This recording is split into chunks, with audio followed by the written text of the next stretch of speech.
You're looking at the most affordable member in the Google Pixel lineup, the Pixel 4a.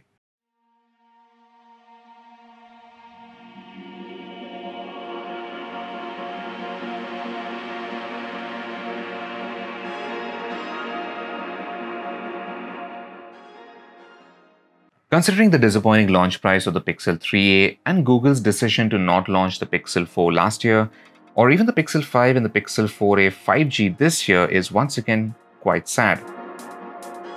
We only get the Pixel 4a now in one color and in one variant.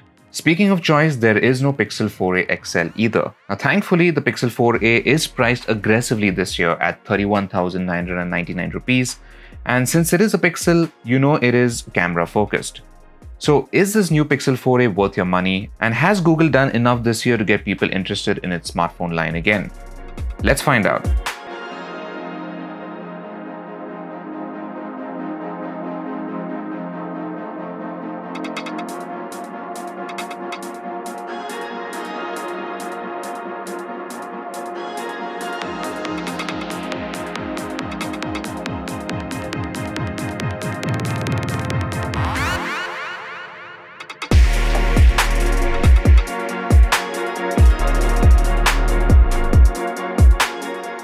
This is a Pixel smartphone, so let's dive straight into the camera performance first, because if it's not really good at what it's best known for, then is it really worth your money?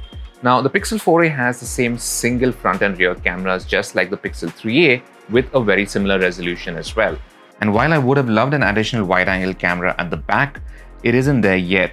Not a very good start, but let's move on. Now, the camera app has nearly all the shooting modes one would expect. There's no manual mode, but you can enable RAW capture through the settings menu.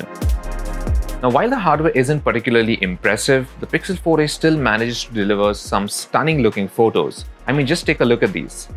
Now, landscape photos shot during the day looked stunning. The photos had natural looking colors and well-balanced exposures. Details were fairly good, but when magnified, I noticed a bit of noise and finer textures and edges didn't have very good definition. Close-ups had very good details with rich colors and a pleasing background blur. Now in portrait mode, I could digitally zoom in up to 4x and the shots generally looked striking with good edge detection, details and colors.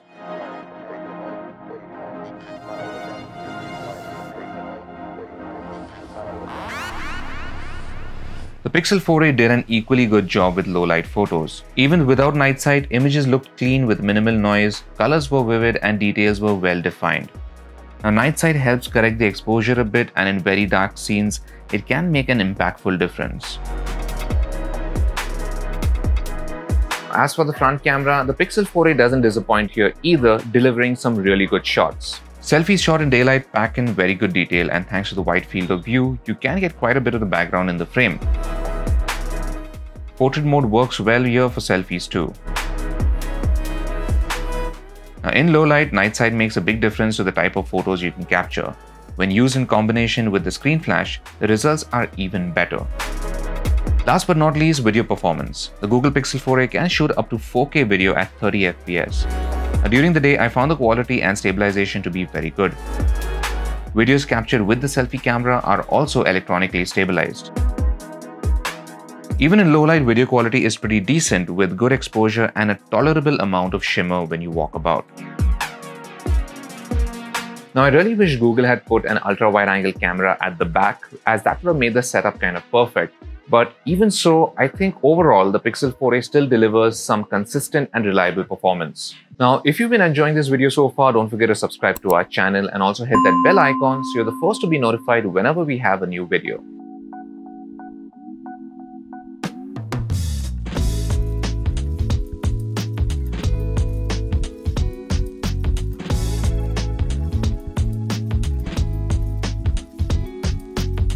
Now, there's something very likable about the Google Pixel 4a's design. I mean, it's not flashy or in your face. In fact, it's the exact opposite, and yet it kind of looks very attractive. Google has used a unibody polycarbonate shell with a soft touch matte finish. Now, it looks nice and doesn't attract too many fingerprints. The Pixel 4a is relatively light and slim, and the overall compact dimensions of the body and the rounded edges make it a very comfortable phone to handle.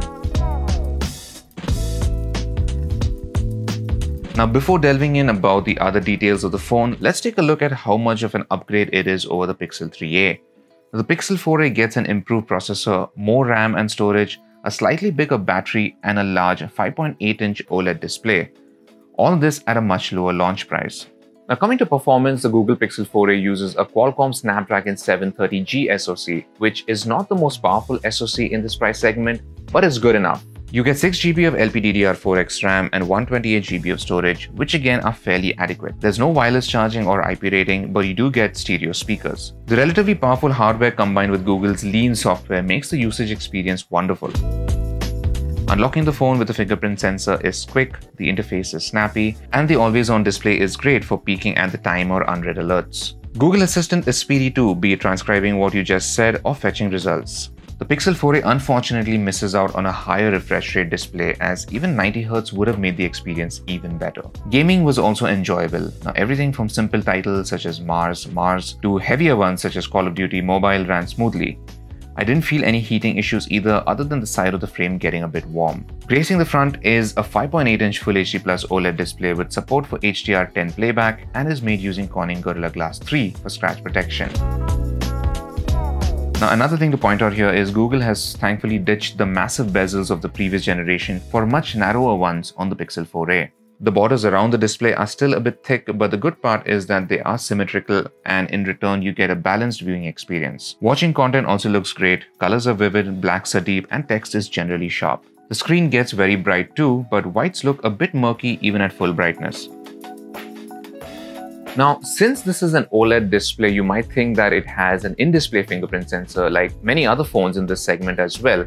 However, the Google Pixel 4a has a capacitive rear-mounted fingerprint sensor.